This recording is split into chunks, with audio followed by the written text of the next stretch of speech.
China's currency is going digital, known as e-Chinese yuan or digital renminbi. China's digital currency is catching on fast, with a July report showing that more than 20 million personal wallets and over 3.5 million corporate wallets were opened as of June.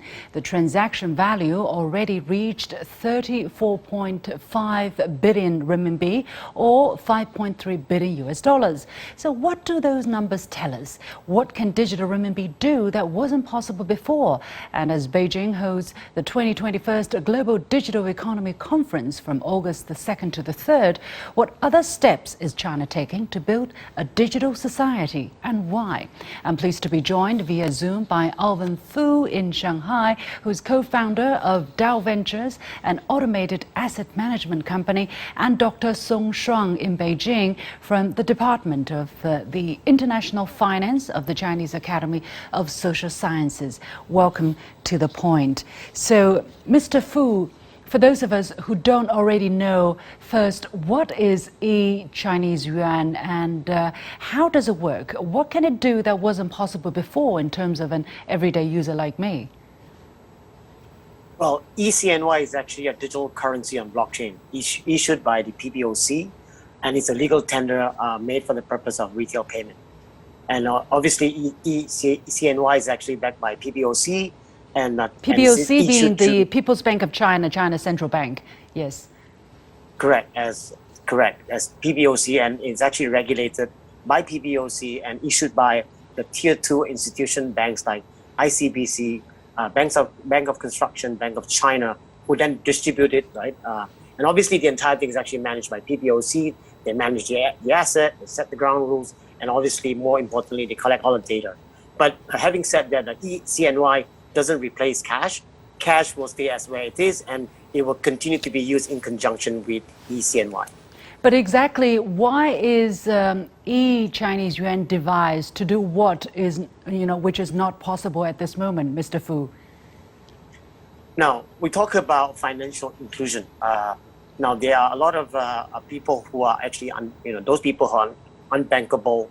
There are also foreigners who are in China who have no access to payment. So this becomes an opportunity, again, an alternative for the unbankable, alternative for people who are using Alipay and WeChat Pay, and at the same time for foreigners who come to China who now have access, right, to creating an e-CNY wallet that they can use similarly to Alipay and WeChat Pay, and that allow them to sign up just through a mobile phone number. So it's as simple as that. That allows everyone to have access to e-digital money. Dr. Song, what do you need to use the e-CNY or e-Chinese yuan? For example, can anyone with a Chinese bank account use it, or only Chinese citizen, or as Mr. Fu just alluded to, foreign visitors in China who don't have access to a Chinese bank account will also be able to use it? Yes, I think most Chinese citizens, of course, because they have a Chinese bank account, so they can use the digital yuan. But the PBOC has designed different levels of wallets with different payment limits and payment frequency. So with some people without the bank account in China, I think they may also use the digital wallet to pay in digital yuan. Long-living resident foreigners in China, if they have the Chinese bank account, I think they can also use digital yuan. But as for foreign visitors, maybe they cannot use the digital wallets now, but in the Winter Olympics next year, I think most foreigners can also use the digital yuan at that time.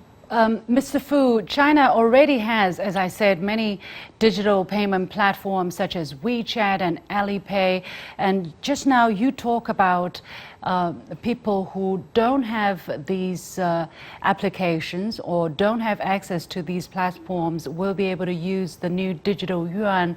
But again, I have a friend, for instance, who is doing international trade, and she opened a personal wallet of digital yuan. Exactly, why would someone use digital renminbi instead of the traditional platforms such as WeChat or Alipay?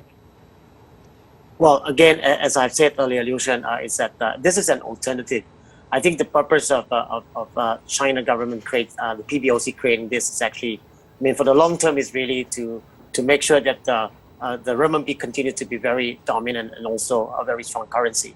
But the short term is also to reshape and at the same time creating opportunity for the tier 2 financial institution to get into payment sector. Because right now the payment sector is actually largely, by and large, 94% actually dominated by Alipay and WeChat Pay. And the hope is actually for this tier 2 institution to get onto payment, and that allows them to have access to users and also customers across China to again have access to digital payment on e-CNY on top of WeChat Pay and Alipay, which has already been the main platform used by everybody. So again, it's financial inclusive because it allows people who have got no banking account to even create a e-CNY wallet, as opposed to Alipay and WeChat Pay that requires you to have a bank account. And also you have to be a user of WeChat or the Alipay application in order to make a digital payment. Is that what it is about, Mr. Foo? Of course. Well, the simplification of e-CNY is really purely for payment purposes, unlike WeChat and Alipay, which is actually offering a whole plethora of actually financial services and also B2C services. e-CNY is really a service to offer to everyone in China, including in the future, what Dr. Song was saying, also foreign who comes during Winter Olympics have access to all the financial services in China to make payment using a very simple wallet that is actually offered by e-CNY. Yeah. Dr. Song, now digital renminbi is already being integrated into people's lives. For instance, down in Hunan a couple of months ago, I saw people accepting payment in e-CNY. In Beijing, I know the subway system has already added more services that are compatible with China's digital renminbi since August the 1st. So what are some other examples where people will be able to use the digital renminbi? You were talking about the Winter Games, that is an upcoming event, but in everyday life, what kind of services will we be able to use the renminbi, the digital renminbi in? Actually, I think we can use digital renminbi in our retail payments. I've already seen the ticket machine in the subway station use which people can buy subway tickets by the digital RMB.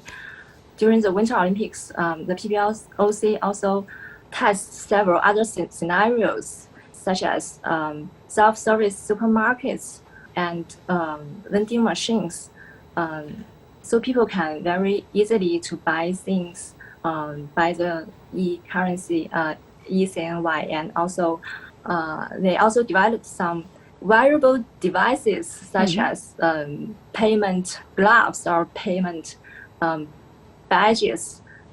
Use this, people can easily to do payments. Mr. Fu, as of end of June, e-CNY has already been used in over 1 million transactions or scenarios, as it has been officially termed, and that has covered utility payment, transportation, shopping, government services, etc. More than 20 million people have already opened personal wallets, 3.5 million corporate wallets. How do you look at the context of these numbers, given the size of the Chinese market, compared with the transactions over WeChat and Alipay? Of course, these are, just a drop in the ocean. But what's the potential? Really, I think the potential is huge. Now the scale and size of mobile payment, as it is already huge, and the opportunity that's actually available made by e-CNY is going to be very, very substantial, taking into consideration that that the new ecosystem created by PBOC allows the tier two financial institution and merchants to get into the game, right? And also because they are also collecting data, again, with ensuring privacy and security in mind, that they are also picking up a lot of data that will also build up the spending pattern, and also allowing merchants and also tier two financial institutions to read and then understand their consumer better, with the hope of offering much lavish services in financial services in the future. So I think the opportunity is great. I mean, we are just at the tip of the iceberg, where the government is really testing out this on the city to city level. But when Winter Olympic comes, and again when this goes into all the other banks in the nearest future, right? I think the opportunity, right, in payment is actually amazing. Obviously, we haven't even talked about touching globalization and internationalization of e-CNY. That's going to take e-CNY to the next level. Dr. Song, when is the digital renminbi going to be scaled up, according to your understanding, according to your estimate, and what's likely to be the impact on the US dollars?